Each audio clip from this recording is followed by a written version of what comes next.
A writ of possession is when there's an issue with you and your landlord. You're not paying your rent, and the landlord goes down and file the paperwork, and then they have the police come and stand and give you 24 hours to clear the premises. Okay?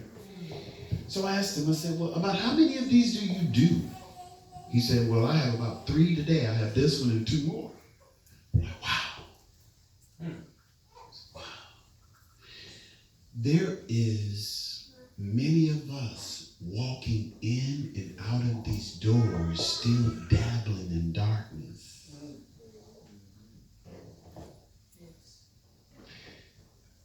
We are allowing those persons that are sitting around us, maybe not in this place, but where we go, there is this seducing spirit that's latching on and keeping us from believing the truth.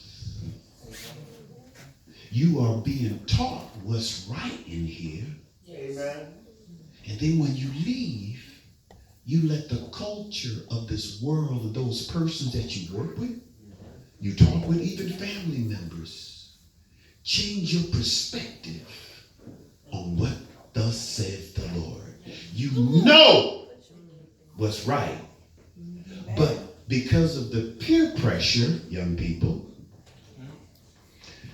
you do something and then it comes back to bite you. So here we are in our text. There has been this lurking for some time now. Most of us are really in fear of what we are hearing and not believing. We are allowing what the television say and what Facebook say and what the news say distract you from believing what this say. Amen. And oppression is strong in this market, young people. In the year 2035, the net worth of a black man is projected to be 0. That's 15 years from now. And if you notice, most of us are in service employment. Just look around you. There's a lot of oppression in this market. Young people, young man, young lady. They want to only offer you service jobs. And then when you go down to the governmental buildings, you don't see you or people that look like us. Why? Now, some of us have bars in front of us because the adversary desires to put out your eyes.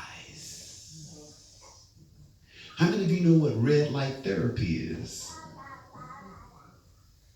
I'm not talking about TLC, red light special. I'm not talking about that. I'm talking about red light therapy. You better Google it.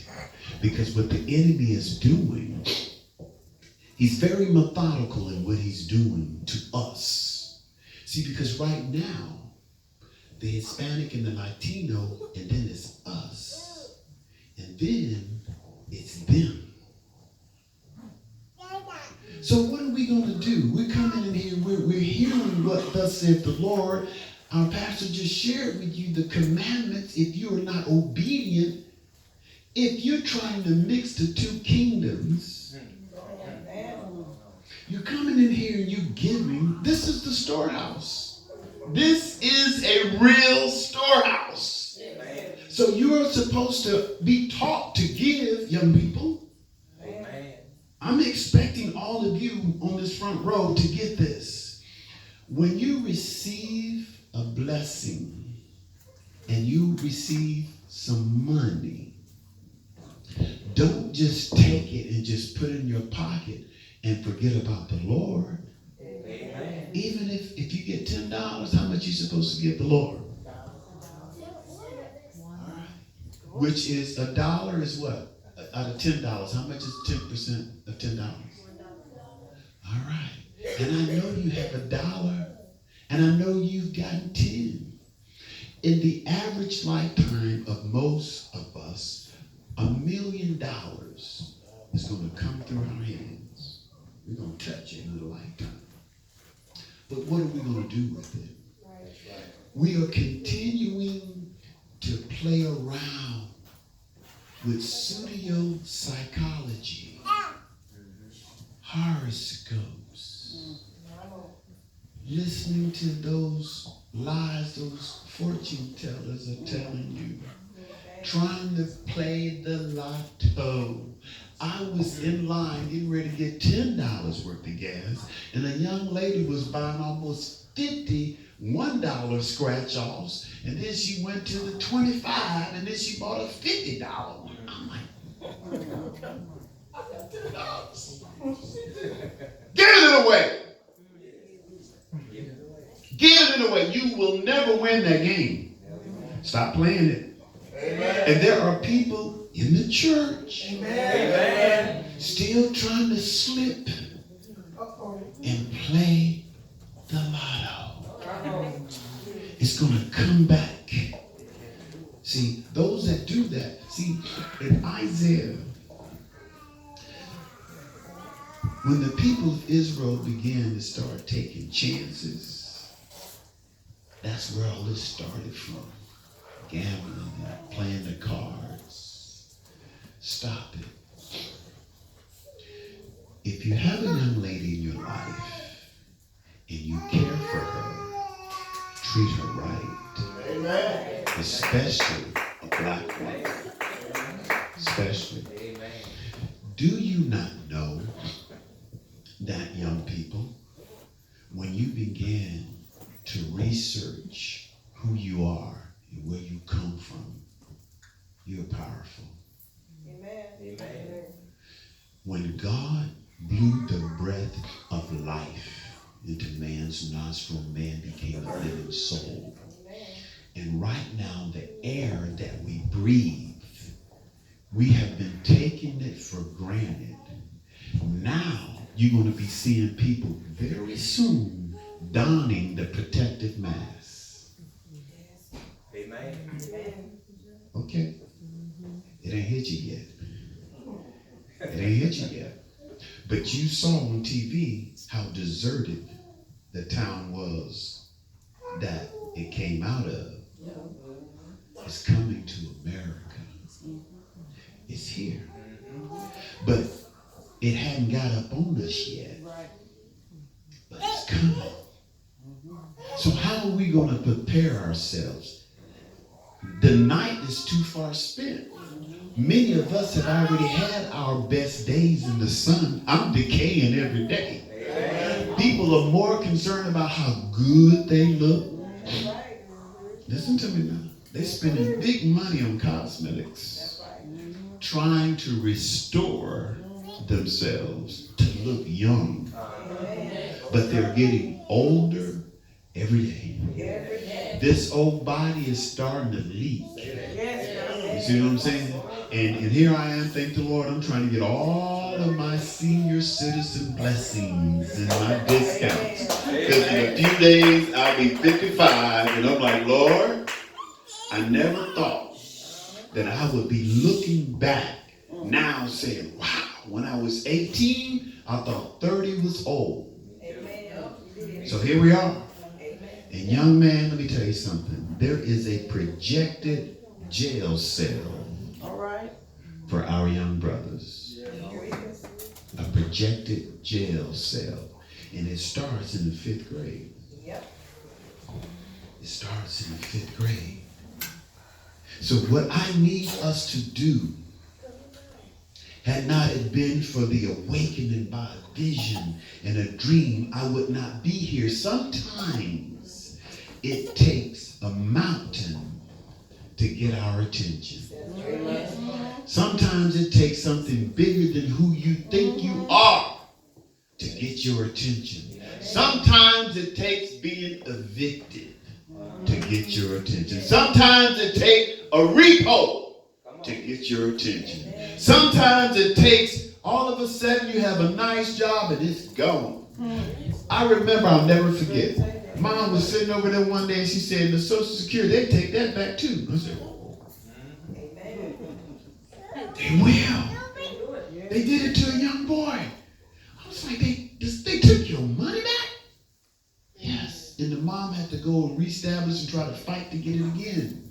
So we get so comfortable in these things that are given to us, but God comes to give us eternal life. Now listen, the sin that we are committing is really not the problem, because Jesus already died, took care of that. Now he wants us to believe. He that believeth. See, there's a difference between believe and believeth. There has to be a continuation daily by the renewing of your mind. We can't get up and all of a sudden think that once we walk and step out on planet Earth that everything is going to go your way. Not every day. Now, am I talking to a married couple back here? Are you two married? Yes. That's beautiful. That's beautiful. I was talking to a couple the other day, and the lady was older than the gentleman. I think she was 52, he was 39. That was a kind of interesting combination. So I started testifying to him, and then he started to listen to it. She said, talk to him, talk to him, talk to him. He needs to hear this. So I called him in and started talking to him, because what was happening was, listen to me, I know most of y'all are old enough to handle this. He wasn't taking care of her. He was neglecting his responsibility. He had a job making money, but he wasn't taking care of his wife. And if you're married and you don't honor your wife, you're messing up. So when you start trying to, and I had this problem too. When you make something, you stick it over here, you don't tell her about it, you be holding on it, you be holding back, and she be knowing. Because let me tell you something, women are very smart. Yes, we are. Women are very smart, brother. Women are very smart. When you are sleeping and you thinking you getting over on her, no, you're not. She's circling you like 1, 2, 3. Amen. So you say, well, how do you know that, Brother Cleveland? My wife did it to me. What they do is, my wife sent me an email, and me being dummy, I responded back. She was using a fictitious name, just bust me cold. So what I'm here to tell you, I love you. I don't even know you. What's your name? Craig, I love you. And I want you, and I want to see you again standing tall with your head up. Stop walking with your head down because of the oppression that you see. Too much stuff is happening on the street level, and we getting caught up on what we see, and it's confusing us. Amen. We're getting caught up on all of the temporal stuff. And you need to be thinking about when you expire, where will you spend eternity? Amen. Amen. Amen. Where are you going to spend eternity? Because eventually you are going to die. Everybody living will die. Amen. I mean, come on. We're getting comfortable with death. But it is appointed unto men to die, and then we're getting ready to get down to some business here. People need to start listening to themselves. We are now hearing people talking themselves into a false belief system. Yes.